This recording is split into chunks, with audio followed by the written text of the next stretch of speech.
We're back with Ed, and we're getting to do the part that I like the best, and that's take a look at and talk about prints. And we've talked about the gear, we've talked about thinking about the shot, planning the shot, capturing the shot, but in the end, it's about the print, and it's more about the print for Ed's kind of photography than just about anybody else's kind of photography that I know, because this is not something you look at far away. You've got to come up here and you've got to explore this image. So Ed, tell us a little bit about that. I mean, it's just, I'm looking at the detail, I'm looking, every little square I can draw has a story. Yeah, well for me, everything, like if I go and start looking for the best lenses to acquire the image, the best system, what do I capture it with? It used to be 4x5 and 8x10 film. Now I'm using a 60 megapixel Hasselblad. I'm about to go to the 100 megapixel. So I'm looking at the best quality all along the way, and then also looking at the best quality output. How do I get the output to work? And way back when, I even hand-picked my 8x10 lenses for the enlarger, and I hand-picked my 4x5 lenses. So everything was kind of done, but it's all in service of making a fantastic print, because for me, this is where the viewer gets to engage with the work that I do. And I've always played to what I believe is one of photography's great strengths, which is that it can articulate our world in such excruciating detail that you can go in there and dig in, and I call it the 6-inch test. So you can stand back, take a look at it, but you can dig in and be 6 inches away, and you can still see everything, every person, everything on the porches, every boat, what's on the boat, and there's probably like 1,000 people or more. If I had somebody count every person, there might be several thousand people here. But in a way, you can go and explore this whole scene, and it tells a story. It's a kind of, in one image, there's a complete narrative, and you can spend time with it. You can spend, I learn things about, I find things in these pictures all the time. There's no way I can see this when I'm up in a helicopter. Not a viewfinder. I'm looking through the viewfinder, and I'm putting the shape. I'm looking at the composition. I'm looking at the edges. I'm looking at what distance do I want to be? What do I want to include? How are the corners working? And all of those kinds of questions. But when I actually see the print is when I discover what's in it, because there's no way I could see that when I'm there, shooting down from a helicopter at 800 feet. This is like such a strong print. When you talk about, seeing in the composition, just, from the widening to the narrowing of the river, the direction of the logs, the direction of the homes, and it just circles you all the way back. And no matter which way you look at it, either far away or close, your eye continually moves to something new and different. I'm watching over here where, as you say, this is where logs come in, they go into the mill, and they come out where they're sold. But this must be part of the village street. You can see dogs and people and couples, and I mean, there's so much here. Yeah, and it's amazing that you see the whole process from these logs where they roll up, they spend some time on the shore drying, and then they put them into these big sawmills. And because it's very short on electricity in this area, that they only run the sawmills for about 3 or 4 hours, and then the power's cut. So for 3 or 4 hours, it's zing, zing, and they're zinging all these boards, and then creating almost like a 2x4 type of lumber, which is then purchased here and taken away. And then used to build these homes on the water. I see. To be looking at this, then you start thinking. I see no cranes, no conveyors. It looks like this all must be done manually. There doesn't look like there's any mechanical devices pushing these boards, and there's no cranes or anything moving this stuff. Even down here, you got guys in canoes pushing these things. Yeah, well, there's nothing other than canoes, and the most advanced thing in here at all is the saw blade. So that's the number one thing that is technological advancement, is the blade that cuts the boards. Everything else is pretty much manual. So, you're predicting to go to a print. What size is this, out of curiosity? This is 48 inches by 64 inches. Cool. Now, we have another print we want to look at, and we're going to put it up here. And it's one that we've talked about, and it's of one of the well pictures. So yep. Let's take this down, and we'll put the well picture up. And I spent a lot of time over the last few weeks knowing I was going to get the opportunity to work with Ed. One of the images that caught me was this Eicher-like image, and Over lunch, I was talking about it, and I just found not only was the structure amazing, but the story behind it and what it really is, and the whole geometry, and also how it was shot. So I'm going to let Ed take it from here and explain what we're looking at, where it is, and just to kind of see something like this. Number one, in reality, it must have been really something to see, but how you managed to put this together and what it represents is a story in itself. Well, these are step wells that were built in the province of Rajasthan, a desert province, northern India. And they started building these in the 12th century. And this is how they would be able to supply water to the villages and towns. So they would dig these deep pits that would actually, at the dry season, at the driest period, you'd have the water table way down low. And so they would dig it, and then I still don't even understand in the 12th century how they managed to dig it and keep the water out and start building a structure that still survives to today. But they did. And then they'd start building from the bottom up these step wells, and they were called step wells. And so as the monsoons would come, the water would fill, and people would come and gather water at that level. And as it got drier and drier through the summer and beyond, the water table would go down, and they would continue to follow the steps down to get the water, and then the cycle would repeat itself every year. So there were about 350 of these that still exist, and I went out in search of some of the most interesting ones that still remain, that are held together, that have wonderful color and scale to them. And I wanted to do something different, so I wanted to get above them and looking down onto them. So even before I went, we had drawings and dimensions of them, and we were able to actually figure out what lens would work with these before we went. And then we also brought with us a pneumatic pole that we could pump up about up to 50 feet, and on top, a remote head that I could put the Hasselblad with fiber optics going down to my computer, and that with remote, I could then control the composition with the remote and then do the focus and the shooting. It worked fantastically. Not to say it wasn't without headaches, because sometimes I'd get interference in the radio frequencies and the head would start doing its own thing. And it was all about getting the right light, because there was very rarely any cloud in the sky, and I didn't want full sun on these. So it had to work with the time of day, very early morning. I'd often start setting up when it was dark, to be ready for when the first light started coming in. I'm just trying to imagine what it must be like for somebody to actually, at the worst time of the year, just to get their water, having to go down so many flights of steps, get the water, and then come back up. And what I see now, there's nothing down here. It's all garbage and trash and so forth. I mean, what's happened to the water levels? Do they still work? Well, what happened is in this town called Bundi, they've gone to more modern techniques of getting their water. So they drill wells, and then they were pumping it up with water pumps. And then what's happened is that the town's grown, and now they're pumping below the water table of what this needed to function. So now it hadn't seen water for over a decade at this point. And what's happening now is that it's just filling with garbage. And the interesting thing is, just before I shot this, the day before I came, it was a sunny day, and there was garbage everywhere. Every step had garbage on it, so it was like a dump site. And I had to pay the town because this was considered one of their featured architectural sites in the city. And the guy who I had to pay was beside me, and I said, "Do you want me to make a picture of this site with all this garbage on it and then take it around the world?" And he went, "Oh no, that's a bad idea." So that night, there were 40 workers here sweeping all the steps, and it all got swept down there. Yeah, they missed a spot or two. They missed a spot or two, or there's new things accumulated in the mean-time.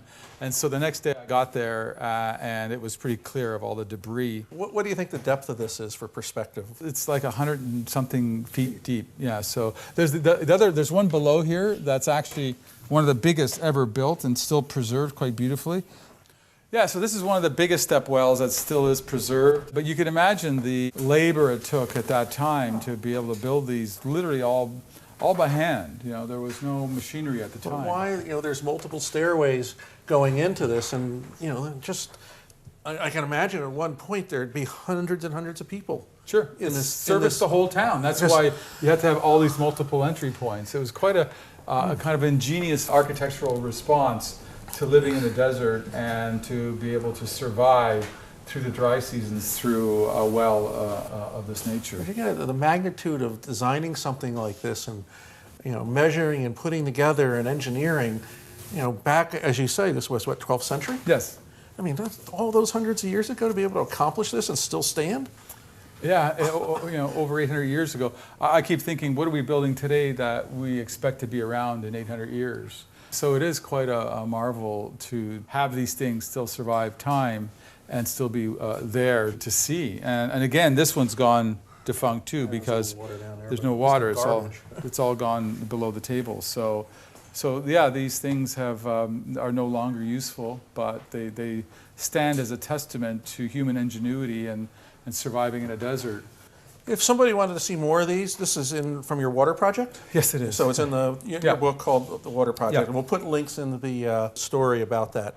All your images have something incredible going for them, but just the patterns, it defies composition. And, we were talking a little bit about this too, that, we're so trained as photographers, the golden rules and the thirds and so forth, but there isn't any of that here. I mean, you're playing with patterns and strengths and... Yeah, and I like the flattening of space. I love the all-overness when you get this, where every square inch, like a painter, everything is considered. The whole surface, like a canvas, is considered. And I'm looking at the whole print surface as a considered surface. And in this case, I mean, we had the camera at the full 50-foot extension. I had 4 people on tethered ropes to the very top of the 50-inch. And once I got the positioning of the 50-foot pole above it, tilted over it, and then I had to tie off the camera, steady the whole camera. I had, like I said, the 100-foot of fiber optic to my computer, and then I'm running the head and then going to my computer and looking at making sure the focus was good. And I was using autofocus, and then I could zoom in and see it as I'm shooting You've it. got depth of field concerns and other things here too, so what an accomplishment. How many of these did you photograph? I did about 8 of them. Wow. So here's something else I want to show you, Kevin. I've been working on a project in the world of 3D. So about a year ago, I was in Kenya, and they were doing a burning of tusks that had been poached as a signal to poachers that this is what's going to happen to these ivory tusks that have been captured. And that's really to send a signal, but also to take them off the market. Because once they have them in storage, those storage facilities are under attack all the time as well, because this has a lot of value. So this was a pile that's about 20 feet high by 20 by 20. I shot it with conventional Hasselblad, and I shot it all the ways I would normally shoot it. But I also decided to take something that I find really fascinating, which is that I've always worked with, again, the three-dimensional world and flattened it to a two-dimensional picture. Right. But now with that same flattening device with digital, I'm able to take multiple pictures, put them through software, and the software will restitch it together and find all the contours and all the spaces and rebuild that object in the third dimension just using a regular camera. So I'm actually starting to play with the idea of the next generation of photography, or I call it photography 3.0. Thinking of photography 1.0 is chemistry and all the enlargers and all that stuff that was the history of photography. Then the second one is digital, and now this is a third dimension. I have to say, this is just giving me a pause, because once again, it's an immersive kind of thing. I mean, I look at this and say, wow, first off, what it represents for the animals that had to give up these tusks. But secondly, the fact that I can now go around it and just, you look at it, you can see. You sit there and I want to immerse myself. Just big tusk, little tusk. You can see through the edges of smaller ones and what's underneath. I mean, this is remarkable. These are about 8 feet high, just to give you perspective. So this would be 20 by 20 foot high. Yeah. Wow. Yeah. and they just light this on fire and it goes away. So Well, it's not to light it on fire. This is like burning your teeth. It's enamel. So they have to use diesel. So they use truck and truck out of diesel. There was 11 piles, this scale, that they burned. It was over $150 million worth of ivory on the market, and it was the tusks of 11,000 elephants. incredible. So this is gone. It burnt the next day, gone for all time. But now, not only can I print it, but now you can experience this in an AR experience, augmented reality, or a VR experience, and you can walk around it at scale. So you can actually walk around this pile today and really feel for what it was and what it means. And to me, it's another way of leaving a very powerful record of human impact on nature in a whole other way. So you obviously are spending a lot of time. I think you have a company that is doing this now, but this is where you see a new aspect of photography going. I do. Well, photogrammetry is really another extension. So as photographers, I think, have moved into video because, of course, the tools, now you can use an SLR and you can use a Canon, and now you can use it as a video camera. And I know Hasselblad's just put in a 4K system in video as well on the new 100. So all of a sudden these cameras can be video cameras, but now that same camera, you can go and shoot a variety of points of view on an object and then have it recreated in the third dimension. And as more and more VR and AR applications start to come into the marketplace, that'll be another it's already in the photographer's toolkit. If you have, even with an iPhone, you can do this. Of course, it won't be as good a resolution, but there is this capacity now to begin to think of capturing the world in the third dimension. I can't wait to see what you do with this. This is, this is so totally different. Wow. Yeah, it's fun. Yay for you for taking it another step. It's nice to see that you're doing that, and I can't wait to see where this all goes. Hopefully we can come back and even do something more on that one. All right. Okay. Good. Thanks. Thanks.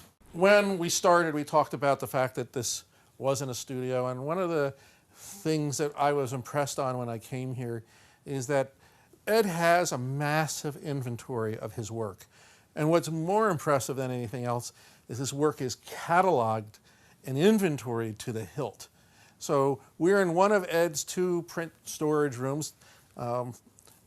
Whether you call it this or not, I'm going to call this the horizontal storage room because most of the prints are stored horizontally, and the room next to us is kind of a vertical storage room, and more for a different purpose for where those prints are heading and so forth.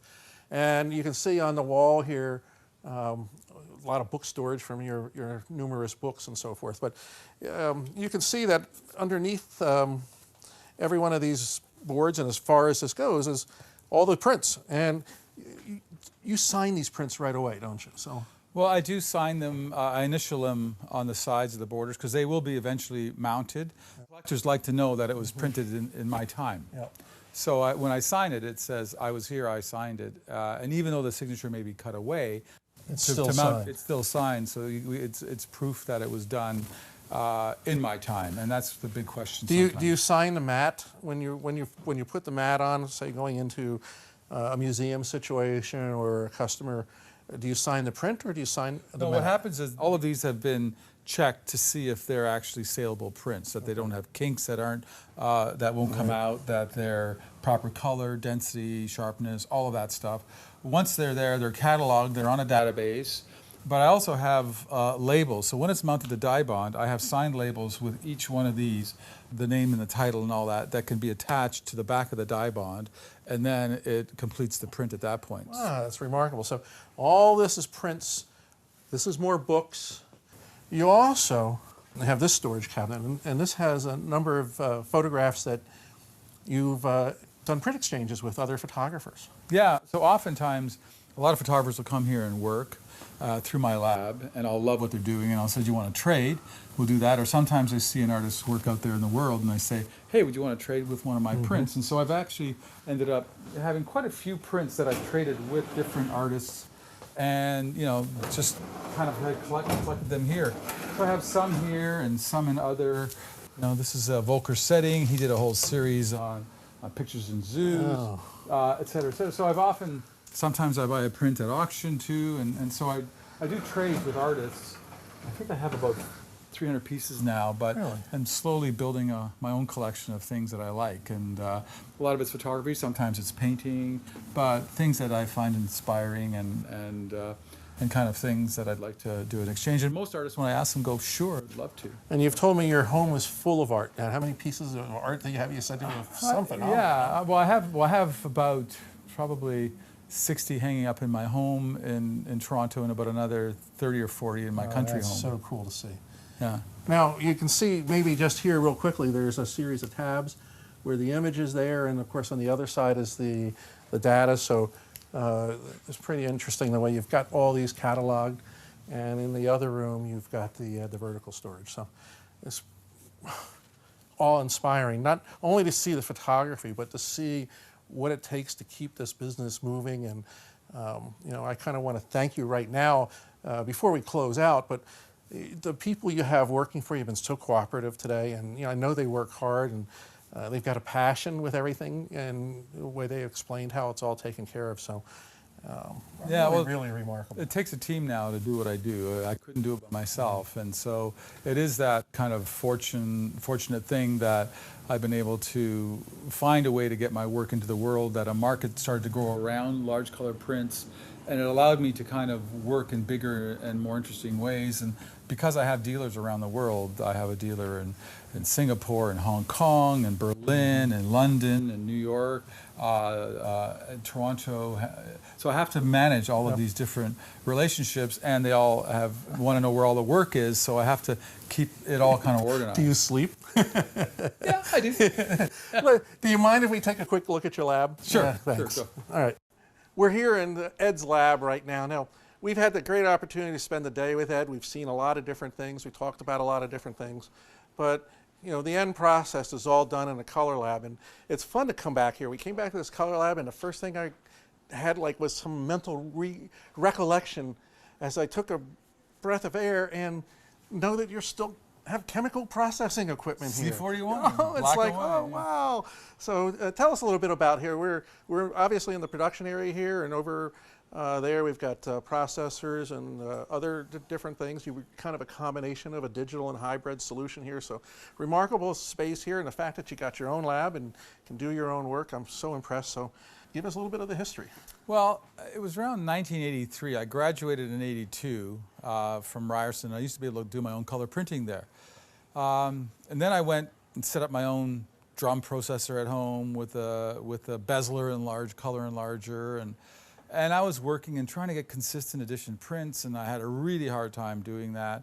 And all my friends who were trying to be artists at the same time were really struggling to try and get really good consistent prints. Mm-hmm. And so in '83 I started thinking, I think Toronto's big enough to have a darkroom rental where serious amateurs and professional photographers and artists who want to work with photography can all have access to this technology.